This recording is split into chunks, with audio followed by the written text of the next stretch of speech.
There we go. Now we're finally back in picks and bans. Are we going to have them do the same picks and bans this time, or...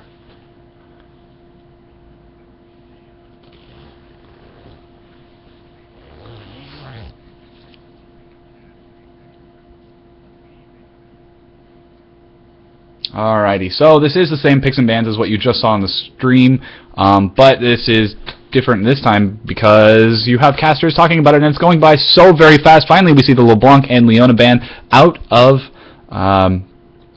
Crushed Lies and Broken Dreams. That is going to be Titor's getting Rengar, however, Soothsayer taking Alistar, Bulbapeer going in with that Yasuo. That's a bit interesting. Tachibana Kanata going with an Annie, and Saracen getting a Nasus. This is just going by so very, very quickly. I don't even have time to talk about it. I think I'm actually going to talk about these teams in the spectator delay. If you want to do that, Brian. Alrighty, in that case, I'll go ahead and take my time and run through. Bulbapeer, very, very strong in the mid. I think that it could very well be a mid Yasuo. I'm excited for it. Definitely a very potent champion. We saw YSO Esports, YSO Mikasa do exceptionally well with Yasuo on the mid, so Bulbapeer, hopefully he'll be able to keep up with her. Soothsayer going with the Alistar. That very well could be Alistar support or Alistar in the bottom lane. As Saracen plays carry, I honestly have no idea how that's going to go, but Alistar provides a significant amount of knock-up, and he's just a very good linebacker for his team. He bullies people around, and considering how much the TKS bullied Crushed Lies in the previous game, I think that could work out really well. Titor's going with Rengar. We've seen a couple of Rengars in the tournament so far, and it can be effective. We saw a Tiger Man go with a very, very tanky Rengar, and I believe Tiger Man advanced with... Death by Gaming, was it? So it is entirely possible. Yeah, Death by Gaming. He did advance. And then Tachibana going with Jungle Annie. Tachibana just goes with his really weird, funky jungle picks, but they seem to work for him, so I guess we'll just leave that up to him. I guess he knows what he's doing. And Saracen going with Nasus, very, very strong pick. It very well could be Nasus in the top lane, could be Nasus in the bottom lane. You really never know with TKS Marois. Why don't you tell me a little bit about Crushed Lies?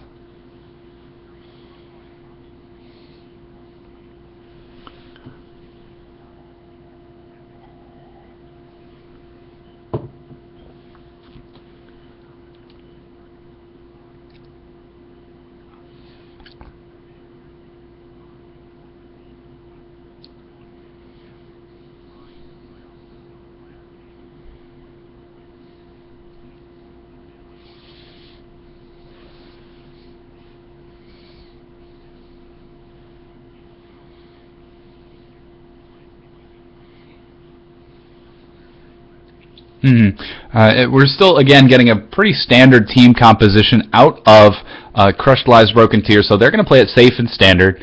And it's exactly as you mentioned. They definitely have a little bit more mobility with this team composition. Hopefully that will work out to their advantage. Corki with the Valkyrie, Hideous Z's Thresh. He's not necessarily mobile, but he provides mobility with his Death Sentence for the grab, or even a Dark Passage to get people out. Rikumaru is Riven, can definitely use Broken Wings to get out of there, get out of anywhere, I guess. And Albrizi's Kassadin has, what is that, a 6-second blink. And then lastly, of course, is Udyr, who is... He's Udyr. He goes where he pleases.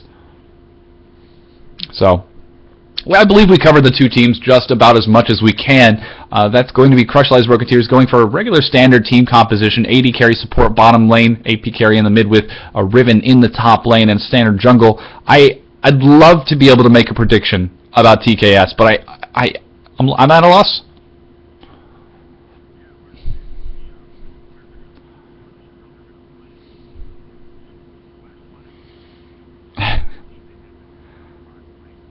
Absolutely. Alrighty, we're going to go ahead and take a break for just a few minutes while we go. I guess it's not even a few minutes as we're 15 seconds into the loading screen. But we're going to go ahead and take a break for about a minute while we load into the next game. Thank you guys so much for tuning in to game number 2 between TKS Marois and Crushed Lies Broken Tears.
Ladies and gentlemen, hello and welcome back. And yes, we are on the Rift once again. This is game number 2 between TKS Marois and Crushed Lies Broken Dreams. Very exciting. Game number 1 going to TKS in a fairly convincing manner. I look forward to seeing if TKS wants to go for another early play like they have in the past. It seems that's sort of the trend of the day with teams like these.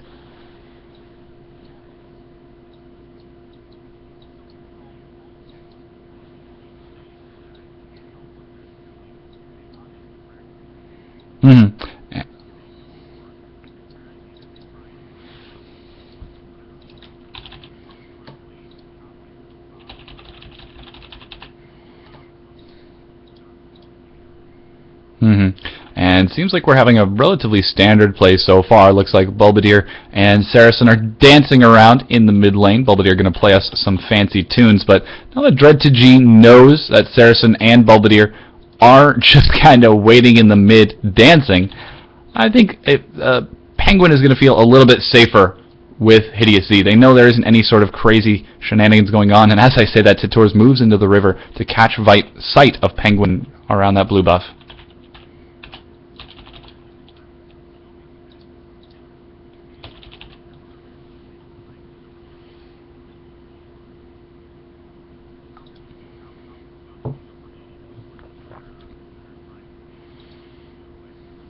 I should certainly hope so. I'd love to see a little bit more of an even engage. And this is actually very fun.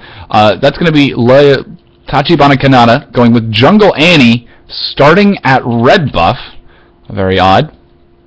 And in the bottom lane, Penguin, Quirky, and Thresh along with Hideous Z heading on down there to see Titours and Soothsayer, who are just going to passively wait for now. And that's going to be an AP Alistar in the bottom lane. Another kill lane. Titours leaping onto Penguin. A nice flay doing a touch of damage combined with the Phosphorus Bomb. This could be a great opportunity. Now that Penguin is ahead of both Soothsayer and Titours in damage, Titours is just going to be a bush kitty for the duration of this lane. And finally, it seems like we could have Penguin and Hideous Z having a standard lane.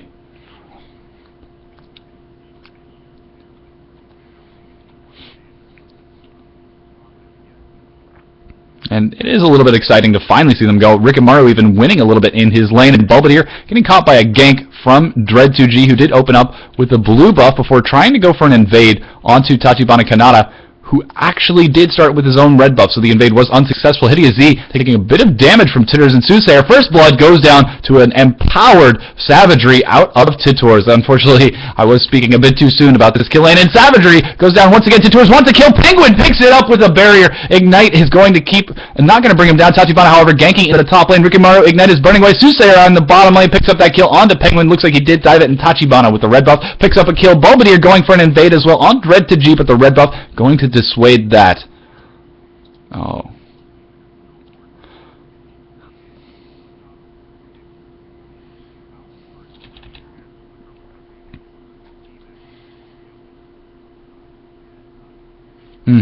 Overall, a very, very interesting engage all around. It seems as though everyone decided at once that there was to be action, and Bulbadir just trading with Dread2G. Dread2G still alive, and he goes down to the red buff from Tachibana. Bulbadir now just going to put a little bit of damage onto Albrizzy. Tachibana is doing so well with those ranged carries on red buff. That is such an interesting thing to rely on, that red buff burn and slow. And looks like we're having a dive flash forward. Albrizzy takes a tick from the red buff, forced to burn his own flash as Tachibana and Bulbadir continue shoving in the mid exactly as they did in the previous game.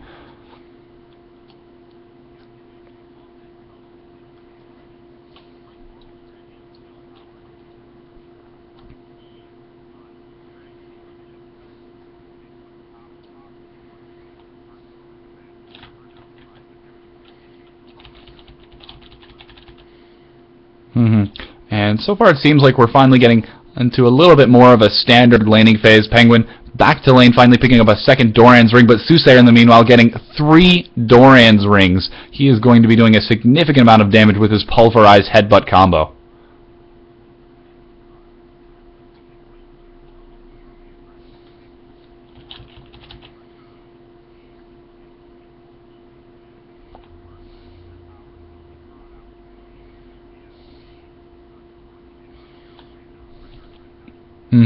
And now we're starting to get just a bit more passive For some reason, the clock has reset in TKS's head. They're patiently awaiting the moment that they get back to their time. Albrizzy is doing reasonably well as Cassidy in the mid lane, picking up a Fairy Charm to keep up with Le Bulbadier. And Bulbadier actually looks like he wants to rush in and just burn down Albrizzy. I don't know what that was, but Albrizzy just kind of passively stood there and took it for a little bit. Tachibana going for a bit of an invade. This is such a weird composition. It's working out so well for TKS. I'm impressed that teams haven't been responding to it as well as I'd hoped, but oh no. Rikimaru potentially getting ganked upon by Tachibana, and there's a pause.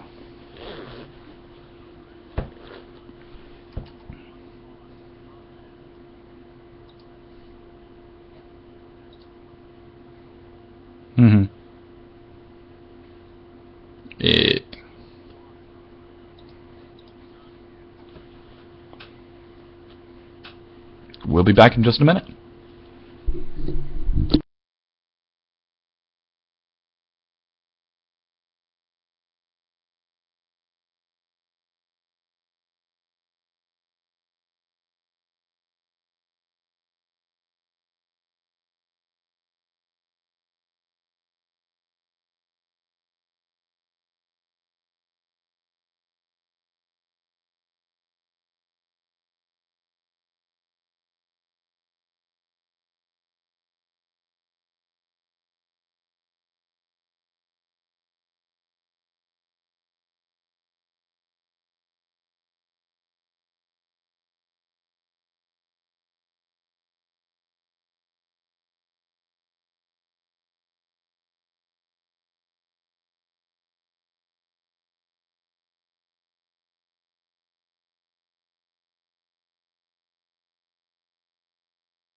And the game has just been unpaused. We're going to be going in right about now. And yeah, very interesting, little bit of action. And Rikimaru going with a psychic dodge, gets out of the way from Tachibana. Very, very interesting there. I don't exactly know how he's managed to figure that out, but we're going to go ahead and take a look at the bottom lane. Is the stream back up, Brian? Brian?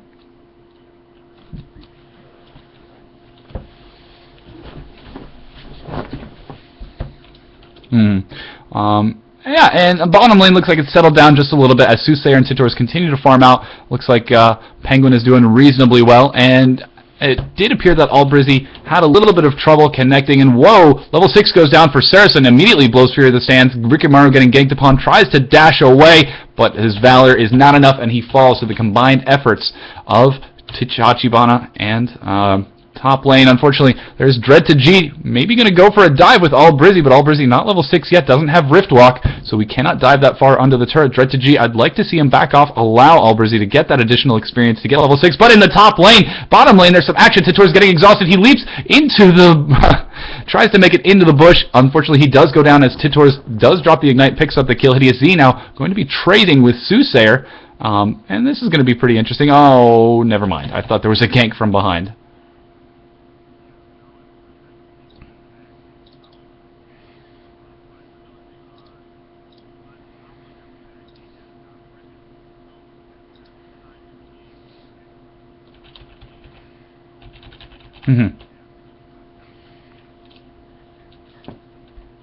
He did have one ward as a trinket, but again, he is getting ganked multiple times, hasn't been buying any sort of vision. So far, the only vision we see on the map is from the pink ward in the bush in bottom lane from Hideous Z, and it seems like it is working out reasonably well as there isn't any sort of shenanigans.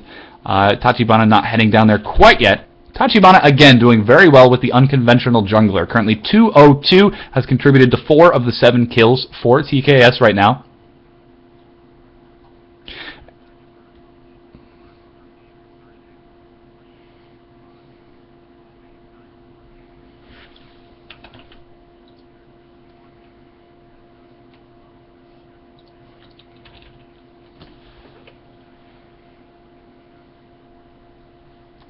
Yeah, it is a bit unfortunate, but occasionally it happens. Albrizzy getting zoned out just a bit from Bulbadier.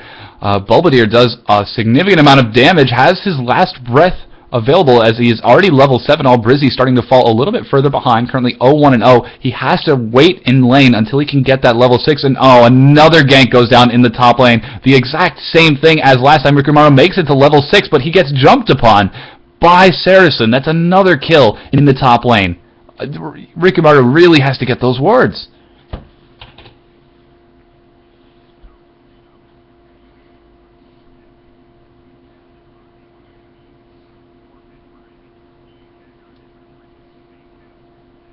Sure. Sounds good. Sure thing. Oh, hear that, ladies and gentlemen? You get to hear to my beautiful, lovely, sexy, and fantastical voice and my sinus infection. A little bit of action in the bottom lane as Hideous lands a huge death sentence. Soothsayer jumps in through the wall, trying to do some damage. Hideous Ignite is burning him down, but he is going to fall to a turret hit. That is actually Soothsayer picking up the kill. And Titours wants to leap on the Penguin Phosphorus Bomb, giving additional vision under the turret. He is, unfortunately, he Valkyries away, but falls down. Soothsayer still alive. Great dive out of Titours and Soothsayer, and now we have Tachibana coming around from behind to try to siege up this turret as well. Looks like this bottom turret is going to be the first to fall for TKS Marois. And the pressure is continuing to be put on by TKS. They're pushing objectives, they're maintaining significant lane presence. So far the only lane that has really been in question is Saracen in the top lane on Nasus versus Rikimaru, but the ganks have been phenomenal so far from Tachibana. He has been keeping Rikimaru locked down almost all of the time, and holy cow, that Siphon Strike is already up to 132 bonus damage, 10.5 minutes in. For those keeping track, that is a very positive ratio. So Nasus in the top lane doing very, very well, as Rikimaru just trades a little bit back and forth, going to be building a significant amount of damage with Doran's Blades and a longsword. But he doesn't have any main items yet. I like how he is actually delaying his core items with the Doran's Blades. He knows he has to stay in lane for a long period of time, so why not do what he can to try to trade against Saracen? And Saracen is just doing so much damage with those Siphon Strikes. Oh man, looks like the mid turret could go down. Brizzy finally getting level 6. And not going to engage, actually uses the Riftwalk as an escape mechanism, but a gank is going down in the top lane. Saracen immediately blows Fury of the Sands. Rikimaru doing a healthy amount of damage. Rikimaru getting low. Ignite is burning down Rikimaru, not going to use Wind Slash quite yet. Dread to G, left to try to solo Saracen on his own. Here comes the Wind Slash from across the map. Let's see if Rikimaru manages to get in Blade. Saracen goes forward. The sun goes out. No Wind Slash just yet. Oh, Saracen gets a huge Siphon Strike to pick up a kill onto Rikimaru. Dread to G is out of mana. Will he be able to get that kill? He's trying to follow up, and Phoenix Dance throws down to Bear. He really lands the stun. This is Saracen walking away while healing from a health pot. So very, very close, but the Wind Slash was used just a bit too early. My mic is acting up again? Gee, oh boy, we gotta get a better chat client than this. Skype is not ideal for casting. And oh man, what a bait in the mid lane. Tachibana allowing himself to get caught out by a Riftwalk while Bubbledier waits from the side, dashes in to follow up with the kill. Phew. What? And engage Titours actually blowing the ultimate Ruthless Predator. I don't exactly know why, but it did go down. Hideous Z is left, misses the death sentence. Tachibana coming around from the side. There is no ward. Quite actually, there was a ward at blue. I don't know if it spotted Tachibana or not, but it does now provide vision. And Soothsayer dives in onto Hideous Z. He's taking damage now. Flashes forward, goes down to Soothsayer's AoE damage. What is that? The trample? He does 27 damage per second over 3 seconds. That trample, very, very powerful with 4 Doran's Blade rings and a Sheen. And again, the pressure that TKS is putting on is exceptional. They're already up to 15 kills to 2, 23,000 gold to 13. That's a 10,000 gold lead. Bubbledier caught in a corner. Does he have Flash available? He does not. So actually, Dread to G could have continued with the engage. Wind Slash is dodged. Missile Barrage comes out. A great wind wall blocks the Phosphorus Bomb as Bubbledier continues to move around. He falls down. Now Soothsayer is engaging 1v2. He does have to blow the Unbreakable Will to get himself nice and taking Ignite. Now going on to Penguin. Dread to G throws down a stun, but here's Titours, gets pulled from the side from Hideous, but it is not enough. He falls as well. And actually that's Tachibana soloing Dragon in the meanwhile. Phosphorus Bomb trying to do a touch of damage, but Penguin, so far behind in lane, cannot do the damage he needs to scare away Soothsayer and Titours. Meanwhile, Rick and Maru engages once again onto Saracen in the top lane. Fury of the Sands AoE is so very, very strong. One Siphon Strike and one Fury of the Sands brings him down. He's now up to, oh, what is that, camera? Why are you jumping away while I'm talking about this person? 201 stacks of that Siphon Strike, and oh, this is dangerous. This is very dangerous. I believe this was something that we saw at the end of the Season 3 World Finals, just waiting in the bush by the inner turret for somebody to come out in lane and then gank, leap onto them. But it appears that it's not going to be happening. Just relatively calm and patient. Tachibana in the meanwhile, clearing boot buff. Directed camera is just so wonky. I don't know why it picks certain things to show and it doesn't pick other things to show. I mean, it was necessary for us that we did see Annie hugging her tiny little panda teddy bear, but it didn't really feel necessary at the time. Here comes Dread2G coming in from the side, throws down turtle stance, but not going to go for the gank. If he was going to go for the gank, I would like to have seen him come around from behind. Instead, it seems like he's just going to try to zone out Bulbadir, but Bulbadir has finished his static shift. He has a significant amount of additional damage. Dark Passage goes down, and Skype call is ended. So you guys can't hear me even a little bit. Alrighty, a little bit of technical difficulties. This is actually Skype falling just a touch, and Bulbadir did get ganked by Dread2G. Albrizzy came in from as well, so Bulbadir did die. Albrizzy surviving a successful gank for TKS, not TKS, that's actually CrushedLiesBrokenTears. Sorry about the little disconnect right there. I suppose all of the microphone troubles can be attributed to Skype. After this game, we'll take a look at a different chat client to maybe get us a little bit more of a stable connection in casting, and hopefully we won't be getting these dropouts as frequently. And again, we're seeing this sort of standard play from TKS Marois. They're taking an advantage. They're really starting to apply pressure to Crushed Lies Broken Dreams, and they're really just unrelenting in the amount of pressure they're applying. The only sort of reprieve that Crushed Lies and Broken Dreams is getting is whenever they're under their own turret, and even then the dives have been phenomenal. Titors has shown he is not afraid to go under a turret. Bulbadir, very, very powerful as well, throwing out his Wataki with the Broken Lies, and actually lands the knockout, follows up with the absurd amounts of damage. Despite the exhaust, he still is able to follow up with the AoE from Tachibana Kanata and a Lichbane Alistar in the bottom lane. The kill lane just absolutely worked out in TKS's favor. It's incredible just how well that it is working, despite all the different compositions. Rick and Maru trying to follow up with a bit of damage. Albrizzy using a Rift Walk forward to try to follow up with a bit of damage, but he is not able to do anything to the unbreakable will of Soothsayer's Alistar. It is just phenomenal play out of TKS so far. Crushed Lies has got to try to wait it out, to take it into the late game, because right now it is continuing to slow ball. They can hardly defend their own turrets, and it is the plays are just absolutely fantastic. I feel like the communication between TKS is really great. Descent goes down onto Tachibana, but Soothsayer will have none of that. His beautiful, precious Annie will survive very, very well, and a great dash goes down. Albrizzy falls to the Tachibana AoE. This is now Hideous Z defending under turret. Bulbadir diving 1v3, gets flayed mid-dash, is not able to escape. A kill goes down, finally in favor of Crushed Lies and Broken Tears. And you'll forgive me for a moment while I drink a touch of water. Rick and Maru trying to follow up. Legendary now with a significant amount of damage. Rick and Maru going to potentially pick up a kill. Yes, he finally shuts it down. That is a Tiamat helping to get the auto attack reset. Tachibana possibly get a fall as well. And yes, a second shutdown goes as well. Crushed Lies, they're still in this still. And there's a Nasus in their top lane. So remember that late game thing I was talking about a little bit earlier? That may not be such a good idea with a Nasus on TKS Marois.